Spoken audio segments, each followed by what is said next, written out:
Chapter 16. Just before dawn next morning, I shone the torch on his white face. "You again?" he squeaked. "More 27 and 53, I said. "Food of the gods," he said. I squeezed through the tea chest to his side, held the tray for him, and he hooked the food out with his finger. He slurped and licked and chewed. "Nectar," he whispered. "How do you know about 27 and 53, I said. "Ernie's favourite. Used to hear him on the phone. 27 and 53, he used to say. Bring it round, bring it quick. You were in the house? In the garden. Used to watch him through the windows. Used to listen to him. He was never very well. Couldn't eat at all. Used to find his leavings in the bin next morning. 27 and 53. Sweetest of nectars. Lovely change from spiders and mice. Did he see you? Did he know you were there?" "Never could tell. Used to look at me, but looked right through me like I wasn't even there. Miserable old toot. Maybe thought I was a figment." He drooped a long, sticky string of pork and bean sprouts onto his pale tongue. He looked at me with his veiny eyes. "You think I'm a figment? Don't know what you are. That's all right, then. Are you dead? Huh. Are you? Yes. The dead are often known to eat 27 and 53, and to suffer from arthritis. Ha ha ha. You need more aspirin." "Not yet. Anything else?" 27 and 53. He ran his finger around the tray and caught the final globs of sauce. He licked his pale lips with his pale tongue. "The baby's in hospital," I said. "Some brown," he said. "Brown? Brown ale. Something else Ernie used to have. Something else he couldn't finish. Eyes bigger than his belly, I tell you that. Something else I used to dig out of the bin, long as the bottle hadn't tipped over and spilt everything." "Okay," I said. "Brown ale, sweetest of nectars." He belched, retched, leaned forward. I shone the torch onto the great bulges on his back beneath his jacket. "There's someone I'd like to bring to see you," I said, when he'd settled. "Someone to tell you I'm really here. She's nice." "No." "She's clever." "Nobody." "She'll know how to help you. Ha ha ha."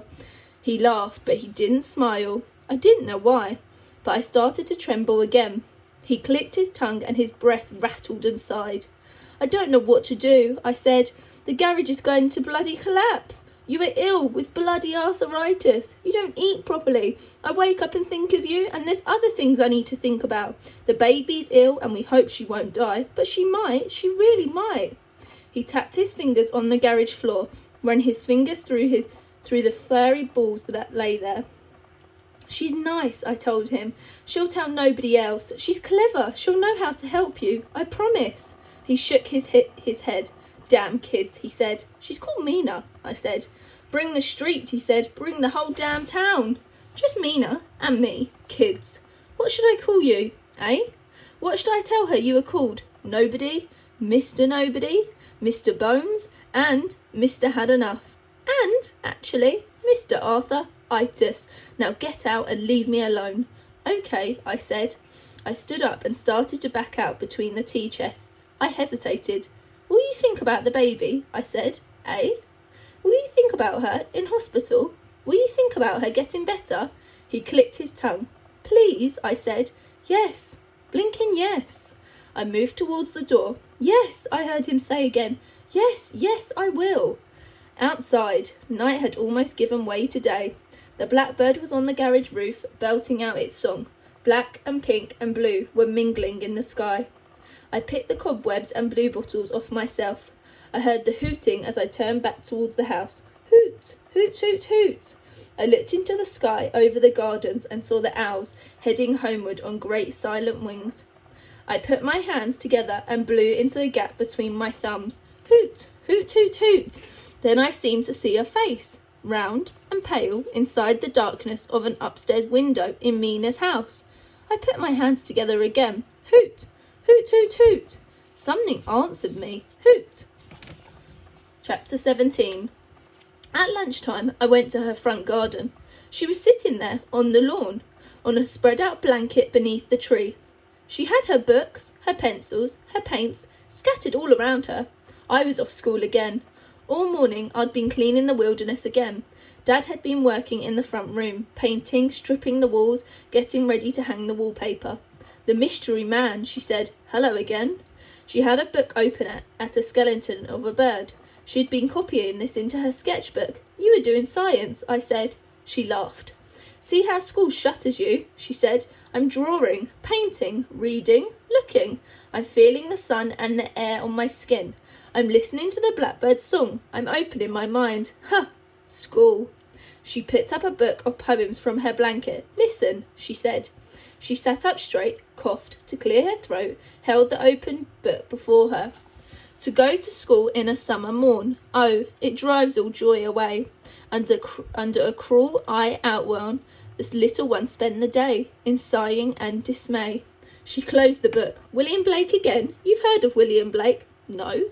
He painted pictures and wrote poems. Much of the time he wore no clothes. He saw angels in his garden. She beckoned me. I stepped over the wall, sat on the blanket by her. Be quiet, she whispered. Be very, very quiet. Listen. Listen to what? Just listen. I listened. I heard the traffic on Crow Road and the roads beyond. I heard birds singing. I heard the breeze in the trees. I heard my own breath. What can you hear? I told her. Listen deeper, she said. Listen harder. Listen for the tiniest, sweetest noise. I closed my eyes and listened again. What am I even listening for? I said.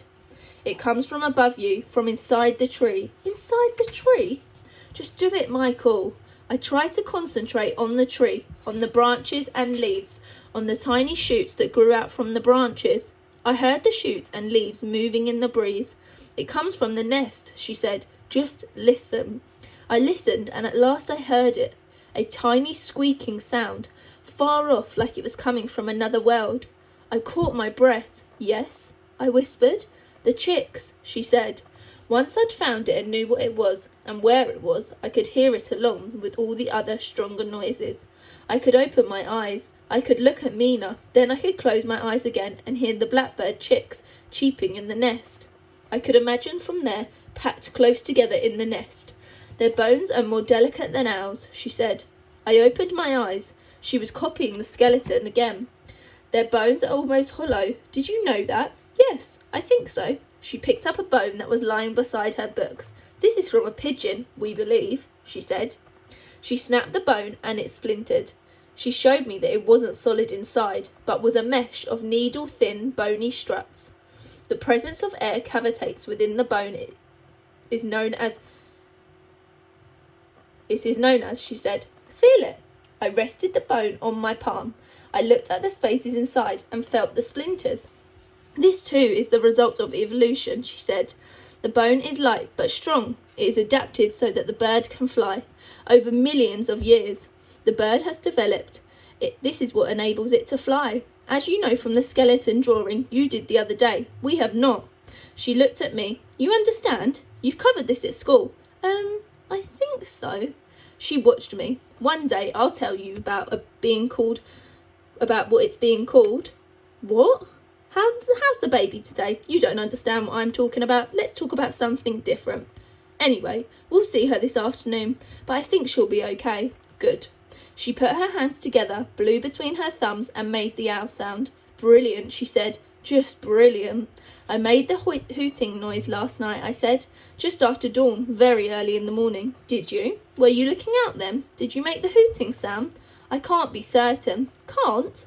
I dream. I walk in my sleep. Sometimes I do things really, and I think they were just dreams. Sometimes I dream and then think, were they real? She stared at me. I dreamed about you last night, she said. Did you? Yes, but it's not important. You said you had a mystery, something to show me. I have. Then show me. Not now. This afternoon, maybe. She gazed into me. You were outside, she said. There was an eerie light. You were pale. There were cobwebs and flies all over you. You were hooting just like an owl. We stared at each other. Dad started calling me. Michael, Michael. See you later this afternoon, I whispered.